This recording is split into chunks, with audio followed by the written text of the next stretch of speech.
दोस्तों, मेरा नाम है मुस्तफ़ा और आप देख रहे हैं डिजिटल मुस्तफ़ा। आज के इस वीडियो में हम बात करने वाले हैं पीएम कुसुम योजना के बारे में। ये क्या होता है? पीएम कुसुम योजना का फॉर्म जो है आ गया है। आप इसके बेनिफिट को उठा सकते हैं। अगर आप सिंचाई के लिए सोलर पैनल लगवाना चाहते हैं अपने खेतों में, तो बहुत ही सस्ते रेट में आप इसे लगवा सकते हैं। तो आप इसे कैसे लगाएंगे, इसके बारे में हम पूरा प्रोसेस बताएंगे, पूरा डिटेल बताएंगे। इस वीडियो में आप बने रहिए।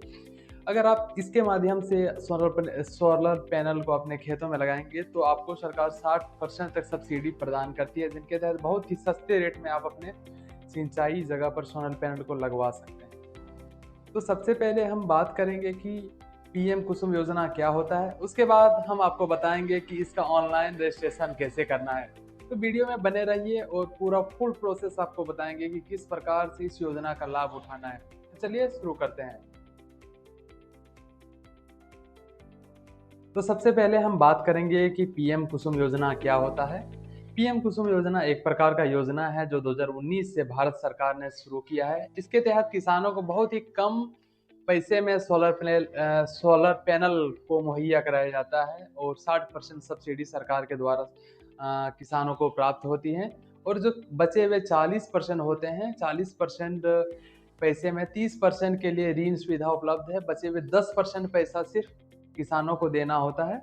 उसके बाद आपके खेतों या सिंचाई जगह जहां आप अपने सोलर पैनल को लगवाना चाहते हैं, वहां आप लगवा सकते हैं इसके तहत।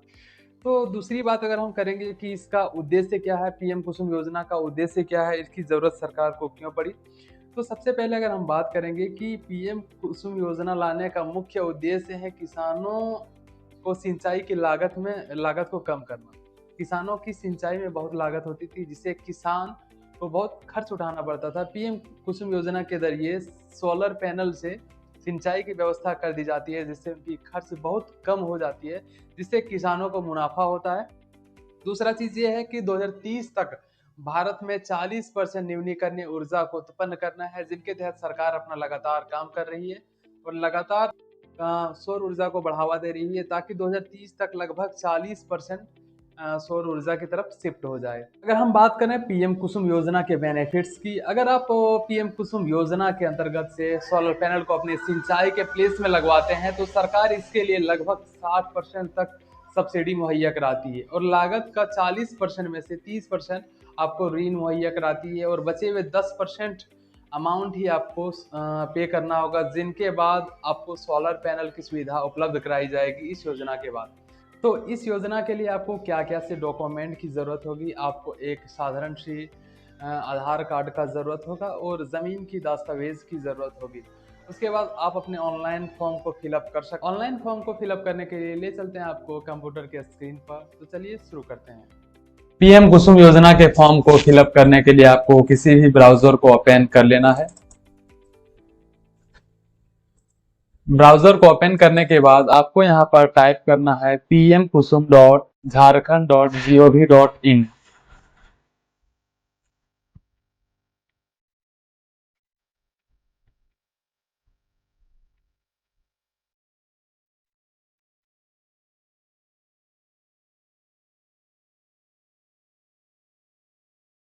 उसके बाद इस पर आपको क्लिक करना है। क्लिक करने के बाद आप देख सकते हैं एक वेबसाइट ओपन होता है, उसमें एक नोटिफिकेशन आपको देखने को मिलता है। यहाँ पर आप देख सकते हैं आपको किसी भी वेबसाइट में इस पीएम कुसुम योजना का फॉर्म फिलअप नहीं करना है, क्योंकि इसमें बहुत ही धोखाधड़ी हो रही है। आपको सरकारी वेबसाइट पर ही इस फॉर्म को फिलअप करना है। तो चलिए यहाँ पर इसे हटाते हैं। उसके बाद ऑनलाइन अप्लाई के लिए यहाँ पर आप देख सकते हैं अप्लाई ऑनलाइन का एक पॉपअप आपको दिख रहा होगा। यहाँ पर आपको क्लिक करना है। क्लिक करने के बाद आप देख सकते हैं एक फॉर्म ओपन हो गया है। अगर आप पीएम कुसुम योजना का बेनिफिट उठाना चाहते हैं तो इस फॉर्म को आपको भरना होगा। यहाँ पर आप देख सकते हैं अगर आप फॉर्म को भरना चाहे तो सबसे पहले आपको यहाँ पर एप्लीकेंट की कैटेगरी देखने को मिलती है। तो यहाँ पर हम इंडिविजुअल फार्मर को सिलेक्ट कर लेंगे। यहाँ पर एप्लीकेंट के नाम को डायल करना है। उसके बाद यहाँ पर एप्लीकेंट के फादर या हस्बैंड नेम को डायल करना है। उसके बाद यहाँ पर एप्लीकेंट के कैटेगरी को डायल कर देना है। इसके बाद यहाँ पर एप्लीकेंट के जेंडर को चुन लेना है। यहाँ पर उसके बाद यहाँ पर आधार के लास्ट 4 डिजिट को आपको यहाँ पर डायल करना होगा। उसके बाद यहाँ पर आपको मोबाइल नंबर को डायल करना होगा। उसके बाद यहाँ पर ईमेल, अपने ईमेल एड्रेस को डायल करना होगा। उसके बाद नीचे स्क्रॉल करेंगे। उसके बाद यहाँ पर आप देख सकते हैं, मैंने झारखंड वेबसाइट में पहले से झारखंड सर्च करा है, तो यहाँ पर देख सकते हैं झारखंड पहले से शो हो रहा है। उसके बाद यहाँ पर डिस्ट्रिक्ट को सिलेक्ट करेंगे। डिस्ट्रिक्ट को सिलेक्ट करने के बाद यहाँ पर तालुका, जो आपका तालुका जहाँ बनता है उस पर यहाँ तालुका को सिलेक्ट करेंगे, सर्च करेंगे। उसके बाद यहाँ पर विलेज या सिटी को सिलेक्ट करना है। उसके बाद यहाँ पर आपको ब्लॉक चुनना है। उसके बाद आपको यहाँ पर पंचायत के नेम को चुनना है। उसके बाद यहाँ पर आपको पुलिस स्टेशन का नाम को लिखना है। उसके बाद यहाँ पर आपका जो पोस्ट ऑफिस कहाँ पड़ता है वो यहाँ पर पोस्ट ऑफिस के नेम को यहाँ पर लिखना है। उसके बाद यहाँ पर पिन कोड को डायल करना है। उसके बाद नीचे की तरफ स्क्रॉल करेंगे। नीचे की तरफ स्क्रॉल करने के बाद आप देख सकते हैं कि यहाँ पर बेनिफिशियरी एग्जिटिंग पंप का ऑप्शन आता है, यहाँ पर क्लिक करेंगे। अगर आप यहाँ पर यस करते हैं तो बहुत सारे ऑप्शंस खुल जाते हैं। इसका मतलब ये है कि अगर आपके पास एग्जिटिंग पंप है तो ये पंप जो है कितनी कैपेसिटी की है, किस टाइप की इसकी कैपेसिटी क्या है, और इस पंप की और किस टाइप की ये पंप है, लाइन से चलने वाली है या सोलर पैनल से चलने वाली है, किस टाइप का एग्जिटिंग पंप है, सबमर्सिबल है या सरफेस पर है, पंप की कैटेगरी क्या है, ऑयल फिल्टर है या वाटर फील्ड है, सेलेक्ट जनरेशन क्या है। अगर जनरेशन की बात करें तो यस या नो पर आपको क्लिक कर देना है। फ्यूल पंप वर्किंग कर रहा है, फ्यूल पंप किस चीज से वर्किंग करता है, इस चीज को यहाँ पर डायल करना है। इलेक्ट्रिसिटी या डीजल या जनरेटर से चलता है। और अगर आपके पास फ्यूल एग्जिटिंग पंप नहीं है तो यहाँ पर नो पर क्लिक करना है। नो पर क्लिक करने के बाद यहाँ पर नीचे आ जाना है। यहाँ पर आप देख सकते हैं, यहाँ पर स्टेट का ऑप्शन देखने को आपको मिलेगा। यहाँ पर ऑलरेडी झारखंड पहले से सिलेक्टेड है। उसके बाद यहाँ पर आपको डिस्ट्रिक्ट को सिलेक्ट करना है। उसके बाद फिर से यहाँ पर आपको तालुका को सिलेक्ट करना है। उसके बाद यहाँ पर विलेज को सिलेक्ट करना है। उसके बाद यहाँ पर आपको ब्लॉक को सिलेक्ट करना है। उसके बाद यहाँ पर अपने पंचायत का नेम को लिखना है। उसके बाद यहाँ पर पुलिस स्टेशन के नेम को लिखना है। उसके बाद यहाँ पर पोस्ट ऑफिस के नेम को लिखना है। उसके बाद आप यहाँ पर देख सकते हैं कि आपको यहाँ पर अपने पिन कोड, अपने एरिया के पिन कोड को डायल करना है। उसके बाद आप यहाँ पर जो एरिया है उसे, जहां आप लगाना चाहते हैं सोलर पैनल की एरिया को, यहाँ पर एकड़ में आपको दर्ज करना है। यहाँ पर एरिया ऑफ जो लैंड है उसका स्क्वायर मीटर में आपको दिखाना है। उसके बाद लिस्ट डेट ऑफ लगान, जो रसीद है और लगान है कितने डेट को कटा है उसे यहाँ पर दिखाना है। उसके बाद हम यहाँ पर नीचे स्क्रॉल करेंगे। यहाँ पर आप देख सकते हैं कि आपकी पंप की कैपेसिटी क्या होनी चाहिए। यहाँ पर आप देख सकते हैं, अगर आप 2 HP पंप कैपेसिटी सेलेक्ट करते हैं तो आपको 5,000 रुपये पे करना होगा। यहाँ पर अगर आप 3 HP पंप कैपेसिटी को चुनते हैं तो आपको 7,000 तक पे करना होगा। अगर आप यहाँ पर 5 HP कैपेसिटी का पंप चुनते हैं तो आपको 10,000 पे करना होगा। मैं 2 HP का चुनता हूँ। उसके बाद यहाँ कैपेसिटी पंप टाइप पर जाएंगे। यहाँ पर आप देख सकते हैं कि AC आप मतलब लाइन से चलने वाली चाहिए या मतलब बैटरी से ग्रीन एनर्जी से चलने वाली चाहिए, तो मैं यहाँ पर AC को चुन लेता हूँ। यहाँ पर पंप सब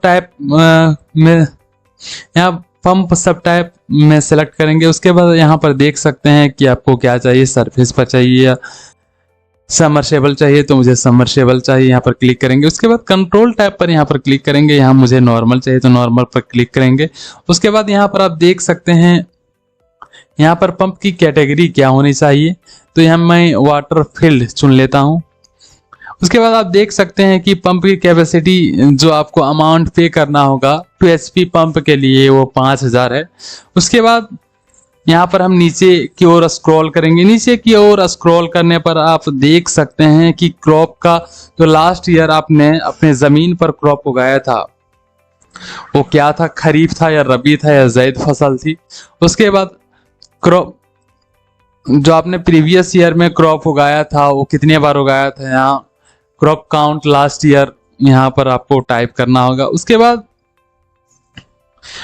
आपकी फसल का क्या टाइप था, रबी फसल थी, खरीफ फसल थी या जायद फसल थी।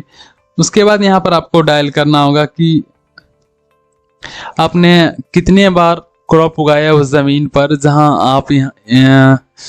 आप इसे लगाना चाह रहे हैं। उसके बाद सोर्स ऑफ, जहां आप उस फसल को लगा रहे थे उसका मतलब सिंचाई की क्या व्यवस्था थी, आप माइक्रो इरिगेशन कर रहे थे, ओपन इरिगेशन कर रहे थे या अंडरग्राउंड से पाइपलाइन के जरिए पानी अपने खेतों में दे रहे थे, या सोर्स ऑफ वाटर क्या था, बोरवेल से पानी ला रहे थे, पॉन्ड से ला रहे थे, रिवर से ला रहे थे, ट्यूबवेल से ला रहे थे या ओपन वेल से ला रहे थे, कनाल से ला रहे थे या अदर से ला रहे थे। यहाँ पर सेलेक्ट आपको किसी भी चीज को कर लेना है जिससे आप यूज कर रहे थे। उसके बाद यहाँ पर नीचे की ओर स्क्रॉल करना है। यहाँ पर आप देख सकते हैं कि आपको यहाँ पर अपने किसी भी कार्ड को यहाँ पर अपलोड कर देना है जो आपके जेपीईजी या पीडीएफ के मोड में होना चाहिए। अगर इनकी साइज की बात करें तो 300 KB से कम होनी चाहिए। यहाँ पर सेलेक्ट करेंगे, उसके बाद यहाँ पर अपलोड कर देंगे। यहाँ पर आपको लैंड का लगान रसीद, जो करंट लगान रसीद है, इसे अपलोड करना है। इसकी हम कैपेसिटी की बात करेंगे तो ये भी जेपीजी में होनी चाहिए या जेपीईजी में होनी चाहिए या तो पीडीएफ फाइल में होनी चाहिए। इनकी भी मैक्सिमम साइज 300 KB है। यहाँ पर आप अपने सिग्नेचर या थंब इम्प्रेशन को अपलोड, यहाँ पर आपको सिग्नेचर या थंब इम्प्रेशन को अपलोड करना होगा जो जेपीजी या पीडीएफ फाइल में होनी चाहिए, मैक्सिमम 300 KB का होनी चाहिए। यहाँ पर आप एप्लीकेंट के फोटोग्राफ को अपलोड करना होगा जो जेपीजी और जेपीजी में होनी चाहिए। इनका मैक्सिमम जो इनका मैक्सिमम साइज है वो 5 MB तक होनी चाहिए। इसके बाद यहाँ पर स्क्रॉल करेंगे, यहाँ पर आप देख सकते हैं कि आपको एक डिक्लेरेशन फॉर्म देखने को मिलता है, इसे आप पढ़ लेंगे। उसके बाद यहाँ पर टिक करते हुए जाएंगे। टिक करने के बाद यहाँ सभी चीज़ों को टिक करेंगे। उसके बाद यहाँ नीचे जाएंगे और जनरेट ओटीपी पर क्लिक करेंगे। जनरेट ओटीपी पर क्लिक करने के बाद आपके मोबाइल में एक ओटीपी जाएगा जिसे आपको वेरीफाई कर लेना है। वेरीफाई करने के बाद आपको 5000 अमाउंट को कटाना होगा, जिसके बाद एक फॉर्म जनरेट होकर आपके पास आ जाएगी। उसके बाद